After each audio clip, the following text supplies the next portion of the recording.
students, welcome to ETRI. So today we are going to learn the first unit of the paper BEGC 110, that is British Literature 19th Century. Okay, so in the unit 1 19th Century British Literature unit 1 എന്താണ് unit 1ന്റെ പേര്?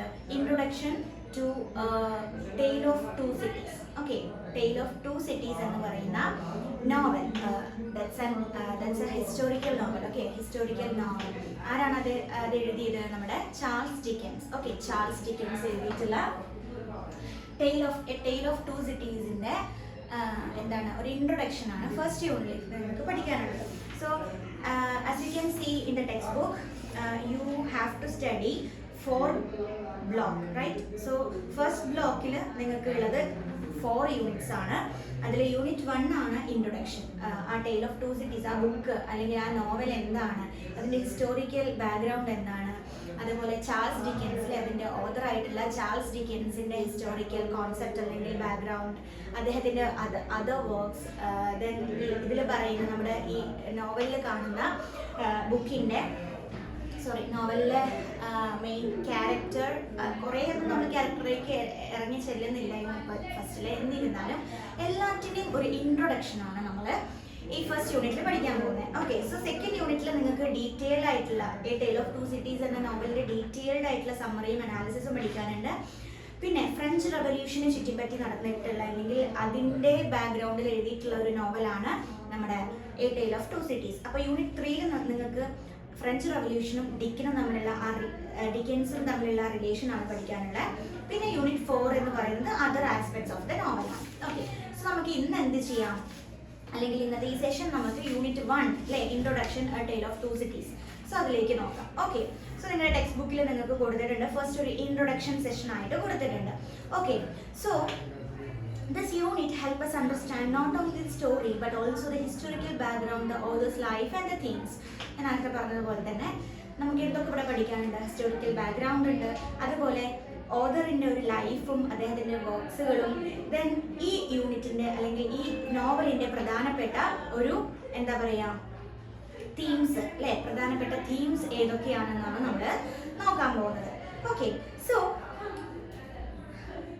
ഈ novel important ആയിട്ടൊരു നോവലാണ്. 19th century നോവലിൻ്റെ British ലിറ്ററേച്ചറിലെ 19th century British ലിറ്ററേച്ചറിലെ one of the important novels എന്ന് നമുക്ക് പറയാം നമ്മുടെ tale of two cities. Okay, and it connects literature with real historical events like French revolution അല്ലേ.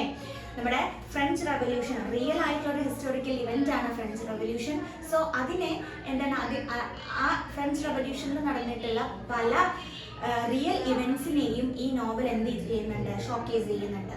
Okay, now A Tale of Two Cities is divided into 3 parts. Okay, നമുക്ക് മനസ്സിലാക്കാം, നിങ്ങളുടെ അടുത്ത യൂണിറ്റിലൊക്കെ നിങ്ങൾക്ക് ഇതിൽ കാണാൻ പറ്റും. ഈ ഒരു ബുക്ക് അല്ലെങ്കിൽ ഈ ഒരു നോവൽ എന്ന് പറയുന്നത് 3 പാർട്സുകളായിട്ട് ഡിവൈഡ് ചെയ്തിട്ടുണ്ട്. Okay, then it is set in 2 countries. Okay, as the name suggest, എന്താണ് നമ്മുടെ പേര്, നമ്മുടെ മീൻസ് നോവലിൻ്റെ പേര് പറയുന്ന പോലെ തന്നെ 2 സിറ്റീസിനെ കുറിച്ചിട്ടാണ്. So this novel is set in London and Paris. Okay, 2 cities ആണ് അല്ലെങ്കിൽ 2 കൺട്രീസ് ആണ്, London and Paris. Okay, so എവിടെയാണ് ഈ നോവൽ സെറ്റ് ചെയ്തിട്ടുള്ളത് എന്ന് നിങ്ങൾക്ക് ഒരു എക്സാമിന് ചോദിക്കുകയാണെങ്കിൽ you can freely write this novel is set in London and Paris. Okay, then the time period is the late 18th century. Time period ചോദിക്കുകയാണെങ്കിൽ എന്ത് പറയാം നിങ്ങൾക്ക്? ടൈം പീരിയഡ് എന്ന് പറയുകയാണെങ്കിൽ നിങ്ങൾക്ക് പറയാം ലേറ്റ് 18th century എന്ന്. എന്നാൽ 19th century ആണോ? ആണ്. പക്ഷെ ആ ലേറ്റ് 18th centuryയിലെ ആ കാലഘട്ടത്തിലെ കുറച്ച് കാര്യങ്ങൾ നിങ്ങൾക്ക് ഇവിടെ കാണാൻ പറ്റും. Okay, so the novel begins with a description of contradiction in society showing that it was both good time and bad time. അല്ലേ, ആ സൊസൈറ്റിയിൽ ആ ഒരു 19th centuryയിൽ അല്ലെങ്കിൽ ലേറ്റ് 18th centuryയിൽ കാണപ്പെട്ടിരുന്ന ഒരു കാര്യം എന്ന് പറയുന്നത് അവിടെ രണ്ട് കാര്യങ്ങളുണ്ടായിരുന്നു. അതായത് ഗുഡ് തിങ്സും ഉണ്ടായിരുന്നു, ബാഡ് തിങ്സും ഉണ്ടായിരുന്നു. അല്ലെങ്കിൽ ഗുഡ് ടൈമും ആണ് ബാഡ് ടൈമും ആണെന്ന് നമുക്ക് പറയാം. ഓക്കെ, അതായത് നമ്മുടെ വിക്ടോറിയൻ ഏജ് ആണല്ലോ നമ്മുടെ റൊമാൻറ്റിക് ഏജ് കഴിഞ്ഞ് വരുന്ന ഒരു കാലഘട്ടമാണ് നമ്മുടെ വിക്ടോറിയൻ ഏജ്. റൊമാൻറ്റിക് ഏജ് നമ്മൾ പറഞ്ഞു 18th സെഞ്ചുറിയാണ്. സോ 19th സെഞ്ചുറി എന്ന് പറയുന്നത് വിക്ടോറിയൻ കാലഘട്ടം. വിക്ടോറിയൻ കാലഘട്ടത്തിലേക്ക് വന്നപ്പോൾ കുറച്ചും കൂടി സൊസൈറ്റിയിൽ മാറ്റങ്ങൾ വന്നു. എന്താ നമ്മുടെ ഡ്രാമ, നോവൽ, അതിനൊക്കെ കുറേ ഫ്ലറിഷ്മെന്റ് വന്ന ഒരു ടൈം കൂടിയായിരുന്നു. But there is also some kinds of negative things. Okay, bad ആയിട്ടുള്ള കുറേ കാര്യങ്ങളുണ്ടായിരുന്നു. അപ്പോൾ നമ്മുടെ ചാൾസ് ഡിക്കൻസ് പറഞ്ഞിരുന്നത് എന്താണ്, ഇതിൽ ഗുഡ് ടൈംസും ബാഡ് ടൈംസും ഉണ്ട് എന്നാണ്. സൊസൈറ്റിയിലുള്ള ഗുഡ് ടൈംസും ബാഡ് ടൈംസും അദ്ദേഹം ഈ നോവലിൽ പറഞ്ഞിട്ടുണ്ട്. ഓക്കെ, ഇനി നമുക്ക് എന്താണ് ഈ നോവലിലെ ഒരു സ്റ്റോറി അല്ലെങ്കിൽ അതിൻ്റെ ചെറിയൊരു ഭാഗം കുറച്ച് മിനിമൈസ്ഡ് ആയിട്ടുള്ള ഒരു സമ്മറി ആയിട്ട് പറയാണ് കേട്ടോ. Okay, so story start with mister Jarvis lorry. Okay, mister Jarvis, ഇവിടെ മിസ്റ്റർ എന്നും കൂടി നമുക്ക് കൂട്ടിച്ചേർക്കാം. നിങ്ങൾ എഴുതുമ്പോൾ എന്തായാലും അങ്ങനെ എഴുതണം. Okay, so mister Jarvis lorry എന്ന് പറയുന്ന ഒരു ബാങ്കർ അല്ലേ, അവിടെ നിങ്ങൾക്ക് കൊടുത്തിട്ടുണ്ട്. അദ്ദേഹത്തിൻ്റെ ഒരു ഡേഞ്ചറസ് ജേർണി വെച്ചിട്ടാണ് നമ്മുടെ നോവൽ സ്റ്റാർട്ട് ചെയ്യുന്നത്. So the narrative begins with the dangerous journey of mister Jarvis Lorry, an English banker from England to Paris, accompanied by a young girl Lucie Manette. Okay, so അദ്ദേഹം ഇംഗ്ലണ്ടിൽ നിന്നും പാരീസിലേക്ക് യാത്ര ചെയ്യുന്ന ഒരു dangerous journey അല്ലേ, ആര് നമ്മുടെ മിസ്റ്റർ ജാർവിസ് ലോറി എന്ന് പറയുന്ന ഇംഗ്ലീഷ് ബാങ്കർ ഇംഗ്ലണ്ടിൽ നിന്നും പാരീസിലേക്ക് നടത്തിയിട്ടുള്ള ആ ഒരു ഡേഞ്ചറസ് ജേർണിയാണ് ഈ നോവലിൻ്റെ ഒരു സ്റ്റാർട്ടിങ് എന്ന് പറയുന്നത്. സോ അദ്ദേഹം ഒറ്റയ്ക്കാണോ പോയത്? അല്ല, അദ്ദേഹത്തിൻ്റെ കൂടെ ഒരു യങ് ഗേൾ ഉണ്ടായിരുന്നു. ആ ഗേളിൻ്റെ പേരാണ് Lucy Manette. Okay, Lucy Manette. Okay, so in Paris they meet her father Dr. Manet. Okay, so ഇവർ രണ്ടുപേരും പാരീസിലേക്ക് യാത്ര പോയി എന്ന് നമ്മൾ പറഞ്ഞു. സോ അങ്ങനെ പാരീസിലെത്തിയപ്പോൾ ഇവര് അവരുടെ ആരുടെ അച്ഛനെ കാണാണ്, ഈ ലൂസി മാനറ്റ് എന്ന് പറയുന്ന ആ ഒരു ക്യാരക്ടറിന്റെ അച്ഛനെ അവിടെ വെച്ച് മീറ്റ് ചെയ്യാണ്. അച്ഛൻ്റെ പേര് പറയുന്നുണ്ട്, ഡോക്ടർ മാനറ്റ് എന്നാണ് പറയുന്നത് കേട്ടോ. Doctor മാനറ്റ് who has been imprisoned in the ബാസ്റ്റിൽ of 18 years. അപ്പോൾ കഴിഞ്ഞ 18 വർഷമായിട്ട് അദ്ദേഹം ഒരു യുദ്ധത്തിൻ്റെ ഒക്കെ ഭാഗമായിട്ട് കഠിന തടവിലായിരുന്നു അല്ലേ. അത് ആ കഠിന തടവിന് ശേഷം പുറത്തിറങ്ങിയപ്പോഴാണ് അദ്ദേഹം ആരെ കാണുന്നത്, തൻ്റെ മകളെയും അതേപോലെ കൂട്ടുകാരൻ എന്നൊക്കെ വേണമെങ്കിൽ പറയാം, നമ്മുടെ ജാർവിസ് ലോറിനെ. അപ്പോൾ ഇവര് അങ്ങനെ ആ കുട്ടിയുടെ അച്ഛനെ കണ്ടെത്തുകയാണ്, യങ് ഗേളുടെ അച്ഛനെ കണ്ടെത്തുകയാണ്. Okay, so because of his long suffering he becomes mentally disturbed and spend his time making shoes എന്നും പറയുന്നുണ്ട്. ഓക്കെ, സോ ഒരാള് നിങ്ങൾക്ക് ആലോചിച്ചറിയാലോ അല്ലേ, 3 വർഷം കഠിന തടവ് ജയിൽവാസം കഴിഞ്ഞ് പുറത്തിറങ്ങുന്ന ഒരാളുടെ മെന്റൽ സ്റ്റെബിലിറ്റി എന്ന് പറയുന്നത് എന്തായിരിക്കും? ഭയങ്കരമായിട്ട് ഒരു ട്രോമാറ്റിക് സിറ്റുവേഷൻ ആയിരിക്കും അല്ലേ, അവർക്കൊരു ട്രോമ എപ്പോഴും ഉണ്ടായിരിക്കും. സോ ഈ പറഞ്ഞ പോലെ ഡോക്ടർ മാനറ്റും അത്തരത്തിലൊരു കണ്ടീഷൻ ആയിരുന്നു. അദ്ദേഹത്തിൻ്റെ മെന്റൽ ഹെൽത്ത് എന്ന് പറയുന്നത് ഒട്ടും നല്ലതായിരുന്നില്ല. അങ്ങനെ അദ്ദേഹം ഒരു റിലീഫ് കണ്ടെത്തിയത് ഇഷ്യൂ മേക്കിംഗ് അങ്ങനത്തെ കാര്യങ്ങളോടുകൂടിയാണ്. കോബ്ലേഴ്സ് ബെഞ്ച് ആൻഡ് ടൂൾസ് ഒക്കെ പറയുന്നത് അല്ലേ, കോബ്ലർ എന്ന് പറഞ്ഞാൽ ചെരുപ്പ് കുത്തി. സോ അത്തരത്തിലുള്ള ജോലികളൊക്കെ ചെയ്തിട്ടാണ്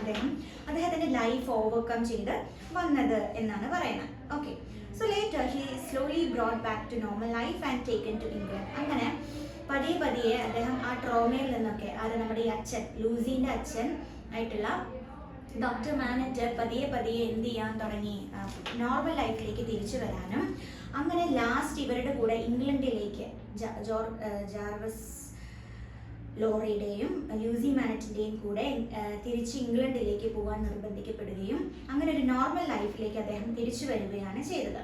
so this beginning introduces important ideas like suffering, loss and recovery.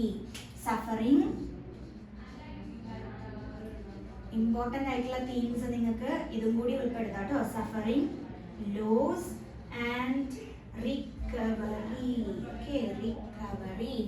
So ഇത്ര 3 അല്ലേ, ഈ ഒരു 3 ഐഡിയാസും നമുക്ക് ഈ ഒരു ഡോക്ടർ മാനറ്റിൻ്റെ ലൈഫിൽ നിന്നും അല്ലെങ്കിൽ ഈ ഒരു ബിഗിനിങ്ങിൽ നിന്ന് തന്നെ നമുക്ക് മനസ്സിലാക്കാം അല്ലേ. അവിടെ ഒരു എന്തുണ്ട്, ഭയങ്കരമായിട്ടൊരു സഫറിങ് നടന്നിട്ടുണ്ട്, നഷ്ടപ്പെടൽ നടന്നിട്ടുണ്ട്. ലാസ്റ്റ് അത് അവർ ഫൈൻഡ് ചെയ്യുന്നുണ്ട് അല്ലേ, അവർക്കത് റിക്കവറി അല്ലെങ്കിൽ റിക്കവേർഡ് ആയിട്ട് അവർക്ക് കിട്ടുന്നുണ്ട്. ഓക്കെ, സോ ഇതാണ് ഒരു ഇൻട്രൊഡക്ഷൻ ആയിട്ട് അവിടെ കൊടുത്തിട്ടുള്ളത്.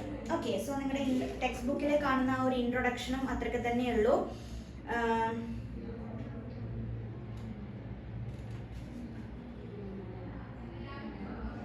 ഓക്കെ. സോ നിങ്ങൾക്ക് ഇവിടെ മനസ്സിലാക്കാൻ പറ്റും. ഇപ്പുറത്ത് കുറച്ച് കൊടുത്തിട്ടുണ്ട്. ഓക്കെ, ബുക്ക് 2, ബുക്ക് 3 എന്നൊക്കെ പറഞ്ഞിട്ട് ഓരോ ബുക്കിലും എന്താണ് പറഞ്ഞിട്ടുള്ളത് ഈ ഒരു ഇൻട്രൊഡക്ഷൻ ഭാഗം നിങ്ങൾക്ക് ഇവിടെ വായിച്ചാൽ മനസ്സിലാവും. അതിൽ കുറച്ചൊക്കെ ചാൾസ് ഡാർവിനെ കുറിച്ചിട്ടും സിഡ്നിയെ കുറിച്ചിട്ടൊക്കെ പറയുന്നുണ്ട്. അപ്പോൾ നിങ്ങൾക്ക് അത് ഒന്ന് വായിച്ചു കഴിഞ്ഞാൽ മനസ്സിലാവും. ഇപ്പം നമ്മൾ പെട്ടെന്ന് ഒരു കൺസൈസ് ആയിട്ടുള്ള ഒരു മാനറാണ് സമ്മറിയിൽ പറഞ്ഞിട്ടുള്ളൂ. നമ്മൾ ഡീറ്റെയിൽ ആയിട്ട് അടുത്ത യൂണിറ്റിൽ പഠിക്കും. ഓക്കെ, ഇനി നമ്മൾ പറയാൻ പോകുന്നത് ഫ്രഞ്ച് റവല്യൂഷൻ ആണ് ഇതിൻ്റെയൊക്കെ ഒരു ബാക്ക്ഗ്രൗണ്ട് എന്ന് നമ്മൾ പറഞ്ഞു അല്ലേ.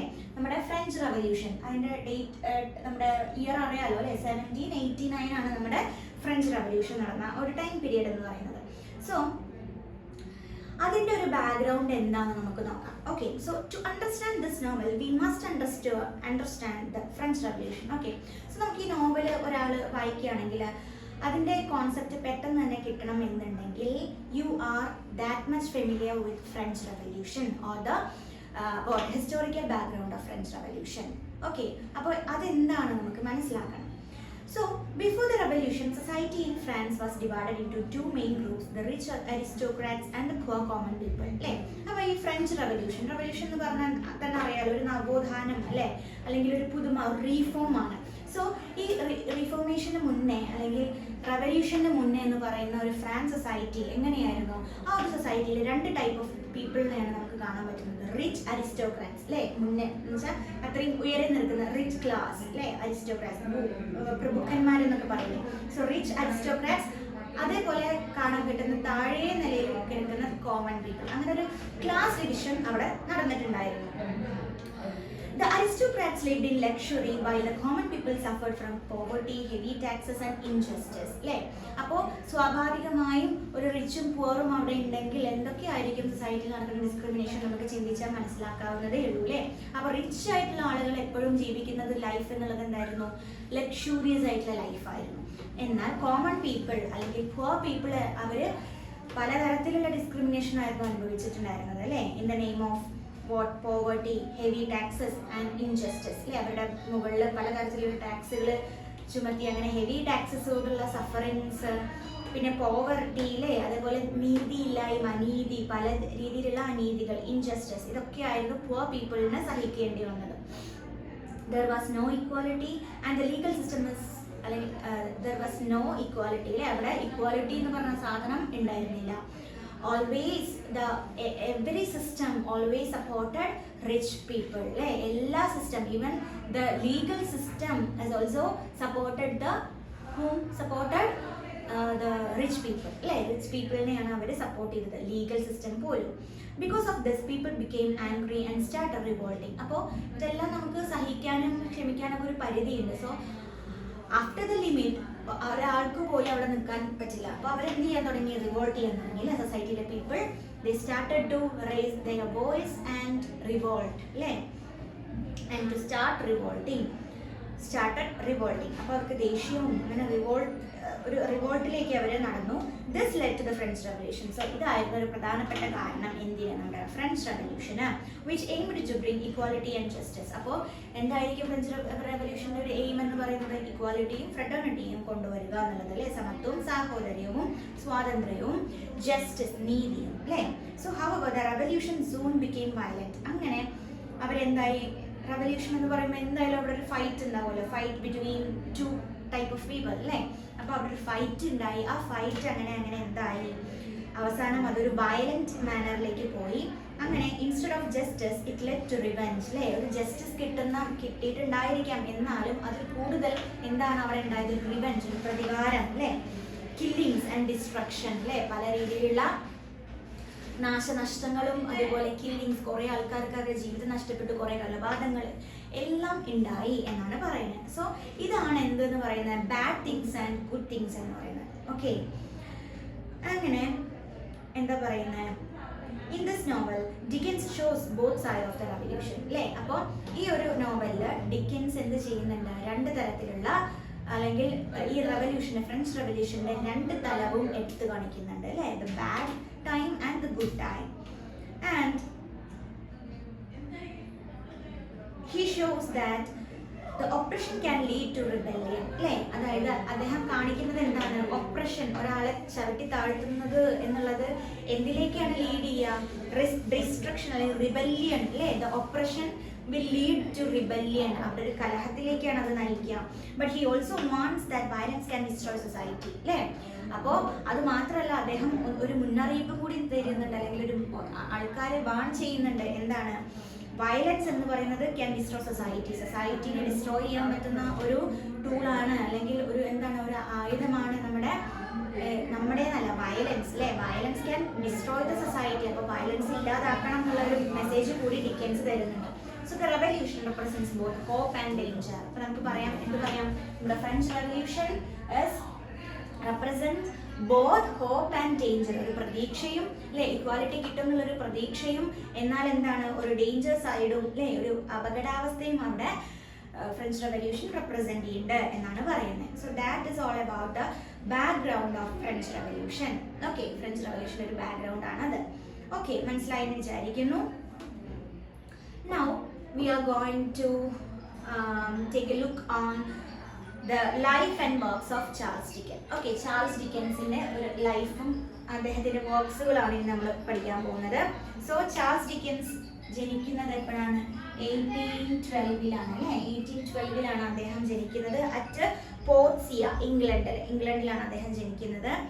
And his childhood was difficult because his family faced financial problem അല്ലേ. അദ്ദേഹത്തിന്റെ ചൈൽഡ്ഹുഡ് എന്ന് പറയുന്നത് നല്ല ഒരു മെമ്മറീസ് നടന്ന ഇതായിരുന്നോ? അല്ല അല്ലേ. അദ്ദേഹത്തിന്റെ ചൈൽഡ്ഹുഡ് എന്തായിരുന്നു? ഭയങ്കരമായിട്ടുള്ള പോവേർട്ടിയും അല്ലേ, അതേപോലെ തന്നെ ഫിനാൻഷ്യൽ പ്രോബ്ലവും നിറഞ്ഞിട്ടുള്ള ഒരു ലൈഫായിരുന്നു അദ്ദേഹത്തിന്റെ ചൈൽഡ്ഹുഡ് എന്ന് പറയുന്നത്. ഓക്കെ, ദെൻ അദ്ദേഹം മരിക്കുന്നത് 1817 ആണ്. അതുകൂടി നോട്ട് ചെയ്യുക, 1817. ഓക്കെ, ഒരു ഇത്രയും കാലം, ഒരു 60 കൈൻഡ് ഓഫ് ആ ഒരു ടൈം അതുവരെ അവർ ജീവിച്ചിട്ടുള്ളൂ. Okay, then at a young age he worked in a factory and his father was sent to prison for theft അല്ലേ.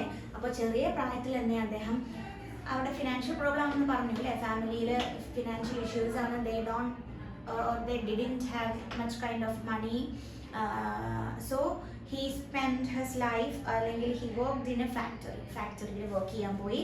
അദ്ദേഹത്തിന്റെ അച്ഛൻ ചെറുപ്പത്തിൽ തന്നെ എന്താണ്, കുറേ കടങ്ങളൊക്കെ വാങ്ങിക്കൂട്ടി അങ്ങനെ ജയിലിലേക്ക് പോവുകയും ചെയ്തിട്ടുണ്ടെന്നാണ് പറയുന്നത്. So these experience deeply affected him and made him sympathetic towards poor people അല്ലേ. അപ്പോൾ ഈ ഒരു അവസ്ഥ ഡിക്കൻസ് അനുഭവിച്ച ഈ ഒരു അവസ്ഥ അദ്ദേഹത്തിനെ കുറേ കാര്യങ്ങൾ പഠിപ്പിക്കുകയും പുവർ പീപ്പിൾ അല്ലേ, കോമൺ പീപ്പിൾ, അന്നത്തെ കാലത്തെ സൊസൈറ്റിയിലെ പുവർ പീപ്പിളിനോട് ഒരു സിമ്പതി നിറഞ്ഞിട്ടുള്ള ഒരു ഫീലിങ്സ് അദ്ദേഹത്തിന് ഉണ്ടാവാൻ വഴിയൊരുക്കുകയും ചെയ്തു. Okay, later he became a journalist and then a famous novelist. അങ്ങനെ കുറേയൊക്കെ കഷ്ടപ്പെട്ടും കുറേ കഠിനാധ്വാനം ചെയ്തിട്ടും അല്ലേ, because of the result of the hard work or the hard work of Charles Dickens, he became a journalist, a famous journalist and novelist അല്ലേ. ഒരു famous നോവലിസ്റ്റും എന്താ പറയുക, ഒരു ജേർണലിസ്റ്റും നോവലിസ്റ്റും അദ്ദേഹം ആയിത്തീരുകയാണ്.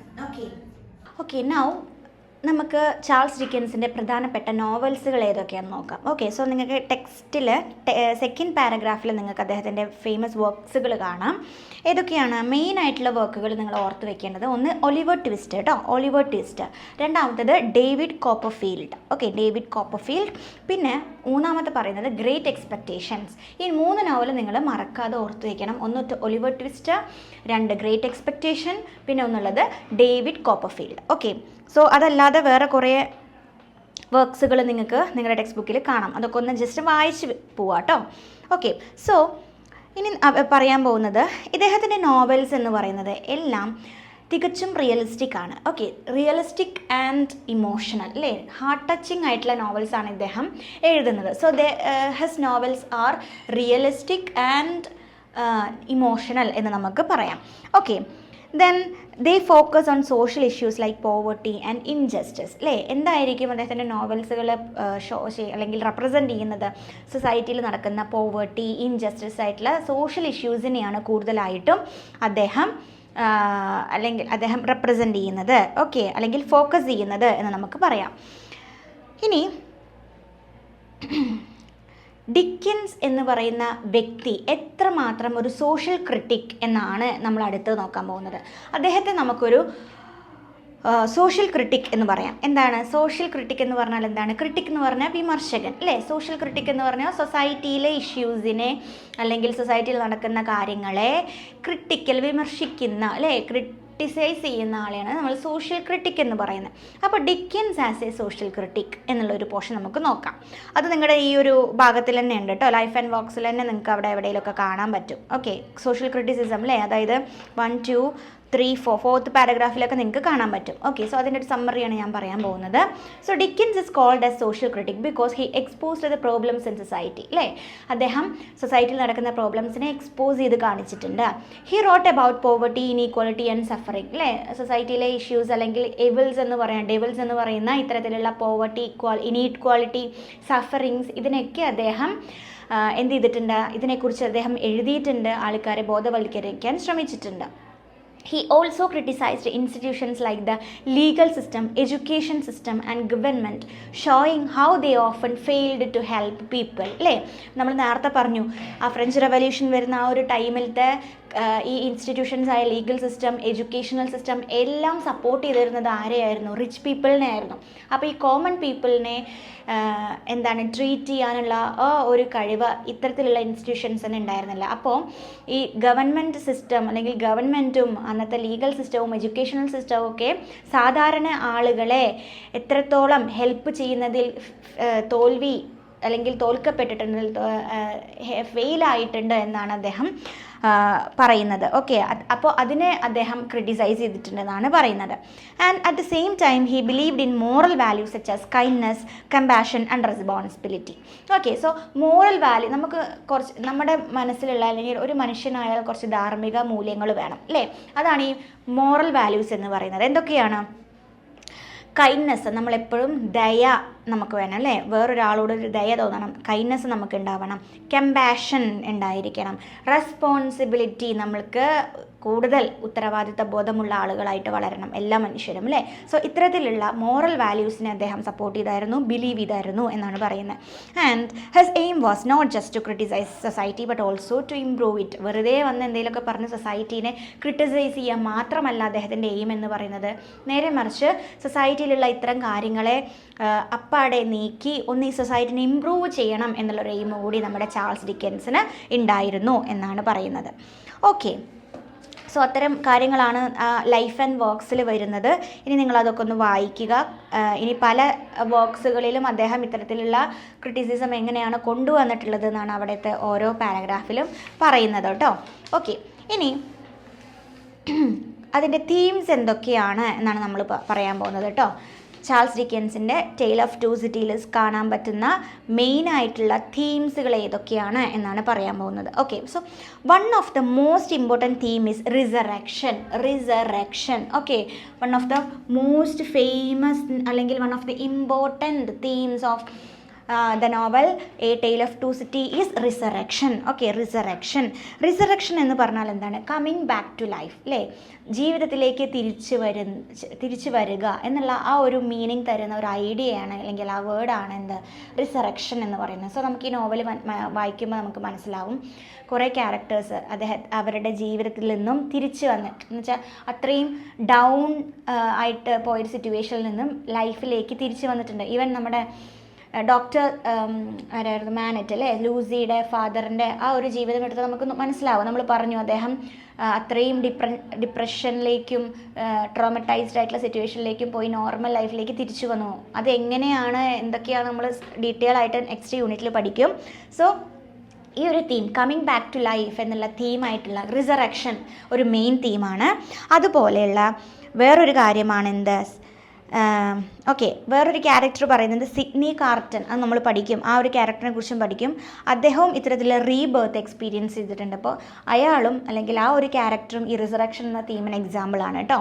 അതുപോലെ തന്നെ സാക്രിഫൈസ് ആണ് അടുത്ത ഒരു, ഇപ്പോൾ സിഡ്നി കാർട്ടൻ്റെ റീബർത്തിൻ്റെ ഒരു സാക്രിഫൈസ് നിങ്ങൾക്ക് ഈ ഒരു നോവലിൽ കാണാം. ഓക്കെ, സോ സാക്രിഫൈസ് എന്നുള്ളത് അടുത്ത ഒരു മെയിൻ തീമാണ്. Okay, another important theme is sacrifice. നമ്മൾ പറഞ്ഞു Sidney Carton sacrifices his life for others. Sidney Carton എന്ന് പറയുന്ന ക്യാരക്ടർ വേറെ ആൾക്കാർക്ക് വേണ്ടിയിട്ട് ലൈഫിൽ ഒരുപാട് സാക്രിഫൈസസ് ഫേസ് ചെയ്തിട്ടുണ്ട്, അല്ലെങ്കിൽ സഹിച്ചിട്ടുണ്ടെന്നാണ് പറയുന്നത്. Showing the power of love and selflessness അല്ലേ, power of selflessness and love, ആ തരത്തിലുള്ള ഐഡിയാസും അല്ലെങ്കിൽ തീമും ഇവിടെ കാണിക്കുന്നുണ്ട്. ഓക്കെ, സോ ഡുവാലിറ്റി എന്ന് പറഞ്ഞ രണ്ട് തരത്തിലുള്ള കാര്യങ്ങൾ നമ്മൾ പറഞ്ഞില്ലേ നേരത്തെ. ഡുവാലിറ്റി എന്ന് പറയുന്ന ആ ഒരു തീം എന്തായിരിക്കും, രണ്ട് തരത്തിലുള്ള കാര്യങ്ങൾ, ടു സൈഡ്സ് എന്നൊക്കെ നമ്മൾ പറഞ്ഞു. സോ അതന്നെയാണ് ഇവിടെ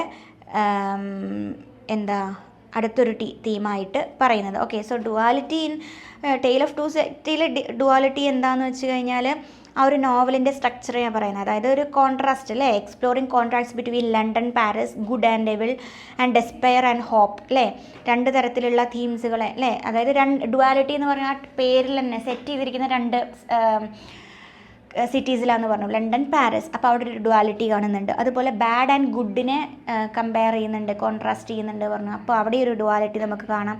ഗുഡ് ആൻഡ് ഏവിൾ അല്ലേ, അതുപോലെ ഡെസ്പെയർ ആൻഡ് ഹോപ്പ്, നമ്മൾ പറഞ്ഞു ഹോപ്പും ഡേഞ്ചറിനെയാണ് കാണിക്കുന്നതെന്ന്. സോ അത്തരത്തിലുള്ള ആ ഒരു രണ്ട് തലമുണ്ടല്ലോ, അതിനാണ് ഡുവാലിറ്റി എന്ന് പറഞ്ഞത്. അപ്പോൾ അതും ഒരു മെയിൻ തീമാണ് കേട്ടോ. ഓക്കെ, സോ അടുത്തതൊന്നാണ് justice and revenge. Justice and revenge. Okay, justice and revenge അടുത്ത മെയിൻ തീംസ് ആണ്. Justice and revenge. Okay, justice എങ്ങനെ കിട്ടുന്നത്, അതേപോലെ റിവെഞ്ചിലേക്ക് എങ്ങനെയാണ് ഈ നോവൽ പോകുന്നത് എന്നുള്ളതും ഒരു തീമായിട്ട് വരുന്നുണ്ട്. ഓക്കെ, അതായത് the revolution begins as a fight for justice but returns into revenge നമ്മൾ പറഞ്ഞു അല്ലേ. ഫ്രഞ്ച് റെവല്യൂഷൻ സ്റ്റാർട്ട് ചെയ്തത് എന്തിനു വേണ്ടിയിട്ടാണ്, ജസ്റ്റിസിന് വേണ്ടിയിട്ടാണ്. പക്ഷേ അത് ടേൺ ഇൻ ടു എങ്ങനെയാണ്, അത് ഡേഞ്ചറിലേക്ക് മാറി, അല്ലെങ്കിൽ എന്തിലേക്ക് മാറി എന്ന് പറയുന്ന ഒരു റിവെഞ്ചിൽ ഒരു പ്രതികാരത്തിലേക്ക് മാറി എന്ന് നമ്മൾ പറഞ്ഞു. മാഡം ഡിഫാർജെ എന്ന് പറയുന്ന അടുത്തൊരു ക്യാരക്ടറാണ് ഇത് റെപ്രസെൻ്റ് ചെയ്യുന്നത്, ഈ ഒരു തീം റെപ്രസെൻ്റ് ചെയ്യുന്നത്. അതായത് ഡിസ്ട്രക്റ്റീവ് ഡിസയർ ഫോർ റിവെഞ്ച് അല്ലേ, പ്രതികാരത്തിനുള്ള ഒരു അടങ്ങാത്തൊരു ആഗ്രഹം അല്ലേ, എല്ലാവരെയും നശിപ്പിച്ചിട്ട് പ്രതികാരം ചെയ്യണം എന്നുള്ളൊരു ആഗ്രഹമുള്ള ഒരു ക്യാരക്ടറായിരുന്നു മാഡം ഡിഫാർജെ. അതൊക്കെ നമ്മൾ അടുത്ത യൂണിറ്റിൽ പഠിക്കും കേട്ടോ. സോ ഇത്തരത്തിലൊക്കെ മെയിൻ ആയിട്ടുള്ള തീംസ് നമുക്ക് കാണാൻ പറ്റും. അതുപോലെ അടുത്തൊരു മെയിൻ തീംസാണ് അല്ലെങ്കിൽ മെയിൻ തീമാണ് അല്ലെങ്കിൽ ഇതെല്ലാം ഈ ഒരു തീമെല്ലാം കൺവേ ചെയ്യുന്നത് എന്താണ്, അല്ലെങ്കിൽ ഷോ ചെയ്യുന്നത് എന്താണ്, complexity of human nature and society അല്ലേ. കോംപ്ലക്സിറ്റി ഓഫ് അല്ലെങ്കിൽ ദീസ് തീംസ് ഷോ ഷോ ചെയ്യുന്നത് complexity of human nature and society human നേച്ചറിൻ്റെയും സൊസൈറ്റീൻ്റെയും ഒരു കോംപ്ലക്സിറ്റിയാണ് ഇവിടെ കാണിക്കുന്നത് എന്നാണ് പറയുന്നത്. Okay, so that's all about what themes of the novel. Okay, themes of the novel എന്ന് പറയുന്നത് അത്രയേ ഉള്ളൂ. ഏതൊക്കെയാണ് മെയിൻ തീംസ് എന്ന് പറയുന്നത്? Resurrection, sacrifice, duality, justice and revenge. Okay, so these themes shows എന്താണ്, complexity of human nature and society എന്ന് നിങ്ങൾക്ക് പറയാം. ഓക്കെ, ഇനി ഇദ്ദേഹത്തിൻ്റെ നോവലുകളിൽ വിമനിനെ പോർട്രേ ചെയ്തിട്ടുണ്ട് അല്ലേ, സ്ത്രീകളെ പോർട്രേ ചെയ്തിട്ടുണ്ട്. അത് ആ ഒരു പോർട്രേയിൽ ഏത് രീതിയിലുള്ളതാണ് എന്നാണ് നമ്മൾ നോക്കാൻ പോകുന്നത്. നിങ്ങൾക്ക് അവിടെ കാണാൻ പറ്റും ഡിക്കൻസ് പോർട്രേൽ ഓഫ് വിമൻ അല്ലേ, എങ്ങനെയാണ് റെപ്രസെൻ്റ് ചെയ്തിട്ടുണ്ടെങ്കിൽ അല്ലെങ്കിൽ എങ്ങനെയാണ് വിമനിനെ ചിത്രീകരിച്ചിട്ടുള്ളത് നോവലുകളിൽ എന്നാണ് നമ്മൾ നോക്കാൻ പോകുന്നത്. So in the novel Dickens represents 2 types of women. So നമ്മുടെ ഈ ടെയിൽ ഓഫ് 2 cities എന്ന് പറയുന്ന ഈ നോവലിൽ 2 തരത്തിൽ 2 സ്വഭാവമുള്ള വിമനിനെയാണ് അദ്ദേഹം ചിത്രീകരിച്ചിട്ടുള്ളത്. 2 പേര് നമ്മൾ ഓൾറെഡി പറഞ്ഞു കഴിഞ്ഞു. ഒന്ന് ലൂസി മാനറ്റ് അല്ലേ, ലൂസി മാനറ്റ് റെപ്രസെൻ്റ് ചെയ്യുന്നത് എത്തരത്തിലുള്ളൊരു സ്ത്രീയാണ്? ദ ഐഡിയൽ വിമൻ അല്ലേ, ഐഡിയൽ വിമൻ എന്നാണ്, ഒരു ആദർശ സ്ത്രീ എന്ന് പറയുന്നത്. അല്ലെങ്കിൽ എങ്ങനെയാണ് ഒരു ആദർശ സ്ത്രീ ആവുന്നത്? She should be loving, caring and supporting അല്ലേ. അത് പറയും, പണ്ട് മുതലേ പറഞ്ഞു വരുന്ന ഒരു കാര്യമാണ് ആദർശ അല്ലെങ്കിൽ ഐഡിയൽ വിമൻ എന്ന് പറയുന്നത്. എന്താണ്, എപ്പോഴും ഓൾവേസ് ലവിങ്, കെയറിങ് അല്ലേ, ആൻഡ് സപ്പോർട്ടീവ്. പിന്നെന്താ പറയുന്നത്, ലവിങ്, കെയറിങ്, സപ്പോർട്ടീവ് ഒക്കെ ആയിരിക്കണം. സോ അത്തരത്തിലുള്ള ഒരു വിമനായിട്ടാണ് ലൂസി മാനറ്റിനെ ഈ ടെയിൽ ഓഫ് 2 cities അദ്ദേഹം പോർട്രേ ചെയ്തിട്ടുള്ളത്. അടുത്തത് ഇതിന് നേരെ വിപരീതമായിട്ട് അദ്ദേഹം മാഡം ഡിഫാജെനെ റെപ്രസെൻ്റ് ചെയ്തിട്ടുള്ളത് എങ്ങനെയാണ്? റിവെഞ്ച് ആൻഡ് ക്രൂവലിറ്റി, പ്രതികാരത്തിൻ്റെയും ക്രൂരതയുടെയും മുഖമായിട്ടാണ് അടുത്ത വിമനായിട്ടുള്ള അല്ലെങ്കിൽ അടുത്ത വുമനായിട്ടുള്ള മാഡം ഡിഫാജിയെ അദ്ദേഹം റെപ്രസെൻ്റ് ചെയ്തിട്ടുള്ളത്. So she is driven by anger and shows no mercy. അല്ലേ, എപ്പോഴും ആങ്കർ പിടിച്ച അല്ലെങ്കിൽ ദേഷ്യം പിടിച്ചൊരു സ്വഭാവമാണ്. അതുപോലെ ഒരു തരത്തിലുള്ള ദയയോ ഒരു തരത്തിലുള്ള വിട്ടുവീഴ്ചയോ ഇല്ലാത്തൊരു ക്യാരക്ടർ കൂടിയാണ് ആര്? ഈ മാഡം ഡിഫാജെ. സോ 2 ടൈപ്സ് ഓഫ് വിമനെ നമുക്കിവിടെ കാണാം. ഓക്കെ, 2 ടൈപ്സ് ഓഫ് അല്ലെങ്കിൽ 2 entirely different behaviours of the women നമുക്കിവിടെ കാണാം. So through these characters Dickens shows the dual nature of human emotions. അല്ലേ, ആ ഡുവാലിറ്റി നമുക്ക് ഇവിടെയും കാണാൻ പറ്റും. ഡുവൽ നേച്ചർ ഓഫ് ഇമോഷൻസിനെ നമുക്കിവിടെ കാണാം. എന്തൊക്കെയാണ്? Both kindness and violence. അല്ലേ, കൈൻഡ്നസ്സും വയലൻസും നിറഞ്ഞിട്ടുള്ള 2 ഹ്യൂമൻ ഇമോഷൻസിനെ നമുക്ക് ഈ 2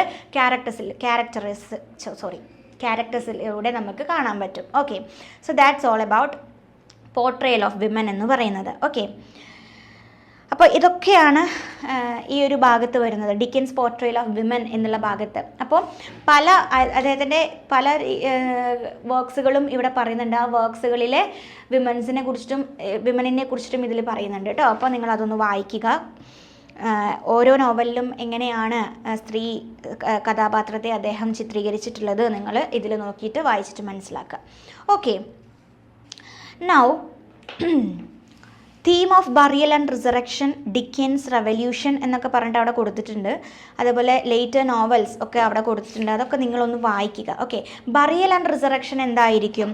ബറിയൽ എന്ന് പറഞ്ഞാൽ നമ്മൾ മരിച്ചു കഴിഞ്ഞാൽ ചിതയിലേക്ക് എടുക്കണമല്ലോ ബറിയൽ എന്ന് പറയാം. റിസറക്ഷൻ നമ്മൾ പറഞ്ഞു കമ്മിങ് ബാക്ക് ടു ലൈഫ്. അല്ലേ, അപ്പോൾ ഒരാൾ മരിച്ചു കഴിഞ്ഞിട്ട് പിന്നെ എങ്ങനെയാണ് ജീവിക്കുക അല്ലെങ്കിൽ ജീവിതത്തിലേക്ക് തിരിച്ചു വരിക? അതൊന്നുമില്ല. ഡെത്ത് ആൻഡ് റിസറക്ഷൻ എന്ന് പറയുമ്പോൾ ഒരാൾ മരിച്ച് ജീവിക്കുക നമ്മൾ പറയില്ലേ, അല്ലെങ്കിൽ എന്നുവെച്ചാൽ മരിച്ച പോലെ അത്രയും ഡിപ്രസ്ഡ് ആയിട്ടും അത്രയും എന്താ പറയുന്നത് ഡെസ്പെറായിട്ടും മരിച്ച പോലെ ജീവിച്ചിട്ട് അവസാനം നമ്മുടെ നോർമൽ ലൈഫിലേക്ക് തിരിച്ചു വരുന്നതിനാണ് ബറിയലും റിസറക്ഷനും എന്ന് പറഞ്ഞ 2 വാക്കുകൊണ്ട് ഉദ്ദേശിക്കുന്നത് കേട്ടോ.